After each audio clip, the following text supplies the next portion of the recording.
Bonjour et bienvenue à tous et à toutes dans ce journal hebdomadaire Le Tibet cette semaine. Je suis Pema Tsewang avec une nouvelle édition d'actualité sur le Tibet, sa sainteté, le Dalai Lama et l'administration centrale tibétaine. Voici les titres de cette semaine. Sa sainteté, le Dalai Lama assiste à l'offrande de prière de l'envie du monastère d'Anichon. Le rapport de la Commission des États-Unis sur la liberté religieuse internationale met en lumière la répression religieuse de la Chine au Tibet. 28 pays européens expriment leur inquiétude au sujet du Tibet devant le Conseil des droits de l'homme des Nations Unies. Les menaces du barrage de métaux sur le fleuve Yalong-Tsangpo au Tibet soulevées au Conseil des droits de l'homme de l'ONU. Le Minnesota célèbre sa sainteté le Dalai Lama avant son 90e anniversaire.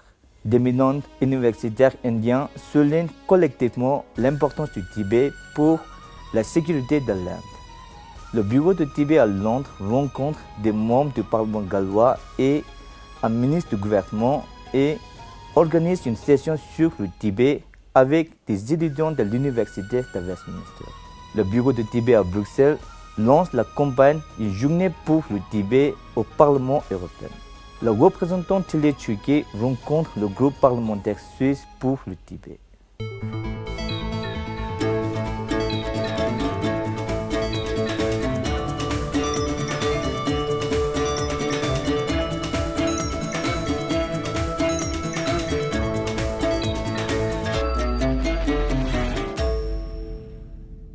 Le 24 mars, les moines et les sympathisants du monastère de Nejun ont offert des prières pour la longue vie de sa sainteté le Dalai Lama. La cérémonie, présidée par Kojin Rinpoche, le directeur du monastère de Minjuling, s'est déroulée dans l'une des salles de la résidence de sa sainteté. L'aura de Nejun, qui s'est entré en transe spontanée, a approché sa sainteté et lui a demandé de vivre longtemps pour le bien du Dharma et le bien-être des êtres sensibles. S'adressant à l'Assemblée, sa sainteté a réaffirmé son engagement à partager la connaissance et à assurer le confort et le bonheur des êtres sensibles.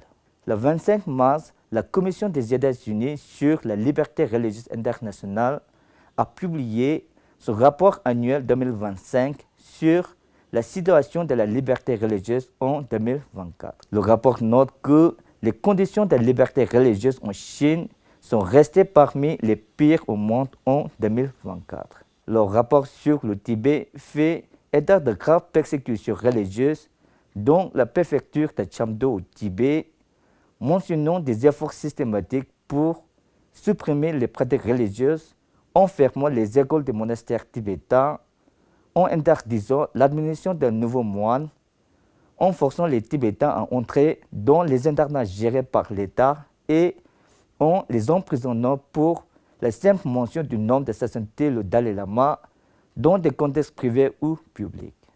Le rapport mentionne également l'intention de la Chine d'interférer dans le processus de succession du Dalai Lama.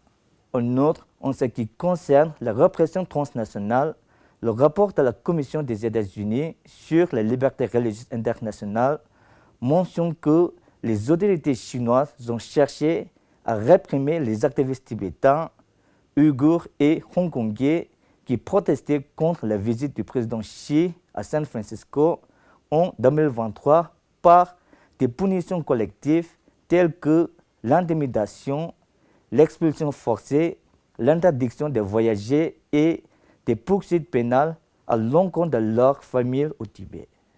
Dans son rapport, la Commission des États-Unis sur la liberté religieuse internationale recommande au gouvernement américain de se coordonner avec ses partenaires internationaux pour sanctionner les fonctionnaires et les entités chinoises responsables de graves violations de la liberté religieuse, notamment ce qui se livre à une répression transnationale contre les minorités religieuses au nom du gouvernement chinois, ainsi que les fonctionnaires du PCC qui interfèrent dans le plan de succession du Dalai Lama. 28 pays européens ont fait part de leurs préoccupations concernant la détérioration de la situation des droits de l'homme au Tibet dans leur déclaration commune lors de la 58e session du Conseil des droits de l'homme des Nations Unies qui se tient actuellement le 20 mars 2025. La déclaration commune a été lue par Miroslav Brülow, représentant permanent de la Pologne auprès de l'Office des Nations Unies à Genève. Dans sa déclaration orale, elle a fait part de ses préoccupations concernant la situation en Chine, en particulier au Tibet et au Turkestan oriental, et le traitement réservé aux défenseurs des droits de l'homme, aux avocats et aux journalistes. We are concerned about the situation in China, in particular in Tibet and Xinjiang, and the treatment of human rights defenders, lawyers and journalists. China must refrain from transnational repression. S'inquiétant de la situation au Tibet, dans leurs observations écrites, les 28 pays européens ont noté que la situation des droits de l'homme au Tibet reste désastreuse. Parmi les indicateurs de cette situation figurent l'internat obligatoire et la répression des manifestations contre les projets hydroélectriques. Ils se sont également déclarés préoccupés par les informations selon lesquelles des écoles tibétaines enseignant la langue et la culture tibétaine ont été fermées et que les autorités chinoises ont insisté pour que tous les élèves fréquentent des écoles publiques où le tibétain n'est enseigné qu'en tant que matière à part entière. Les pays ont également exhorté la Chine à faciliter les visites au Tibet du haut-commissaire et des titulaires de mandat au titre des procédures spéciales. Le représentant du bureau du Tibet à Genève, Thilé Chugye, a salué et remercié chacun des États membres pour avoir mis en lumière la situation critique du Tibet et pour leur soutien indéfectible au Tibet. Phunzo Tobgye, responsable de la défense des droits de l'homme au bureau du Tibet à Genève, a prononcé un discours lors de la 58e session du Conseil des droits de l'homme des Nations Unies, soulignant la menace que représente le projet de construction du barrage de Médok sur le fleuve Yalung-Tsangpo au Tibet. Il a souligné que ce développement d'infrastructures à grande échelle endommagerait gravement l'écosystème fragile du Tibet et mettrait en péril la sécurité de l'eau pour des millions de personnes dans toute l'Asie du Sud. Phunzo Tobgye a exhorté la communauté internationale à donner la priorité à la durabilité environnementale plutôt qu'aux intérêts économiques à court terme. Il a appelé à une action transparente et coopérative entre les nations afin de prévenir des dommages écologiques irréversibles. Le bureau de Tibet à Washington, D.C., l'Association Children Monlam des États-Unis et la Fondation tibétaine américaine du Minnesota ont célébré collectivement le 90e anniversaire de sa sainteté le Dalai Lama, honorant son engagement de toute une vie pour le Tibet, le peuple tibétain et le monde entier à travers une série de photographies au Capitole de l'État du Minnesota le 24 mars. Kyabje Jangje Choje Goso Rinpoche, Shadje Choje Rinpoche, le COP législatif et les représentants de l'État du Minnesota, Lobsang Chimba, secrétaire du bureau de Dalai Lama, Namgyel Chudup, représentant du bureau de Tibet à Washington, D.C., Lobsang Gyaltsen, secrétaire du bureau de détenteur du trône de Garden, des membres de la Fondation tibétaine américaine du Minnesota et des habitants de la région ont participé à la célébration. Dans son discours, le Dr Namgyel Chudup a mis l'accent sur le développement de sa sainteté le Dalai Lama, à la promotion de la paix et de l'harmonie, sur son engagement à lutter pour le Tibet par la non-violence et sur l'alliance solide entre le Tibet et les États-Unis. Le 23 mars, la capitale indienne a vu d'éminents universitaires professionnels et défenseurs souligner collectivement l'importance stratégique, historique et humanitaire du Tibet alors qu'ils se réunissaient pour discuter des questions cruciales liées à la sécurité humaine des femmes, à la résilience, à l'environnement et au climat, à la sécurité numérique, à l'intelligence artificielle, ainsi qu'à l'identité et à l'expression.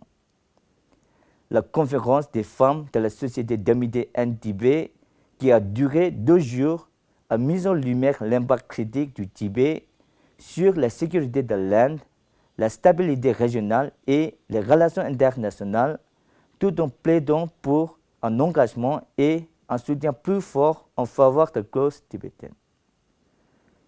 Ces panels ont été activement suivis par plus de 150 participants.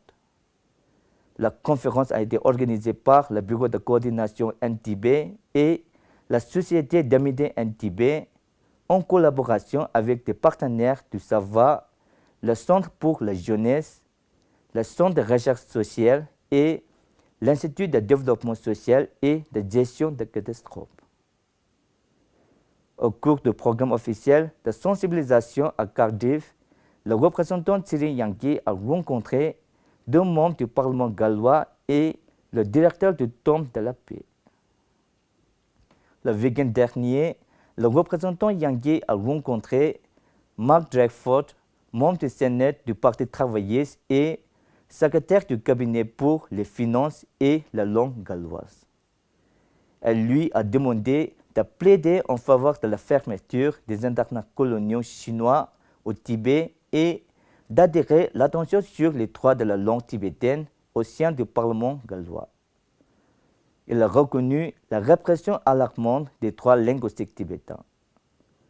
Tout en notant que la politique étrangère relève de la compétence de Westminster, il a assuré le représentant et les Tibétains qu'il collaborait avec ses collègues du Parlement gallois pour soutenir des motions et des déclarations soulignant l'importance de la préservation de la langue tibétaine au Tibet. Mardi dernier, le bureau de Tibet à Londres a accueilli un groupe de 15 étudiants en master de l'Université de Westminster pour une session de 90 minutes sur le Tibet. La visite coordonnée par le Dr. Frank Patterson, responsable du programme de maîtrise en diplomatie et politique mondiale, visait à approfondir la compréhension des étudiants sur les acteurs non étatiques et la paradiplomatie, des aspects essentiels du travail de l'Office du Tibet. Le représentant Thierry Yangi et le secrétaire Tenzin Konga ont également visité Bristol, Cardiff et le monastère Kusum Lundrupling Pembo au cours du week-end pour rencontrer la communauté tibétaine dans le cadre de ses activités officielles à Londres et au-delà. Le bureau de Tibet à Bruxelles a lancé une campagne intitulée « Journée pour le Tibet » au Parlement européen pour marquer le 66e anniversaire de la journée du soulèvement national tibétain. La campagne visait à sensibiliser aux défis auxquels le Tibet est confronté et à appeler la communauté internationale à accorder une plus grande attention à la situation des droits de l'homme dans la région. Un point conçu pour l'occasion représentait à la fois le drapeau européen et le drapeau tibétain, symbolisant le soutien au peuple tibétain et à sa lutte pacifique pour la liberté. La réaction du Parlement européen a été extrêmement positive. Un grand nombre de députés portant fièrement le pain tout au long de la journée et de la semaine, envoyant ainsi un message clair de solidarité et de soutien au Tibet. La semaine dernière, le groupe parlementaire suisse de soutien au Tibet a organisé une réunion parallèle pendant la session de printemps du Parlement suisse pour discuter des questions relatives au Tibet et aux Tibétains. La réunion était présidée par Nicolas Walter.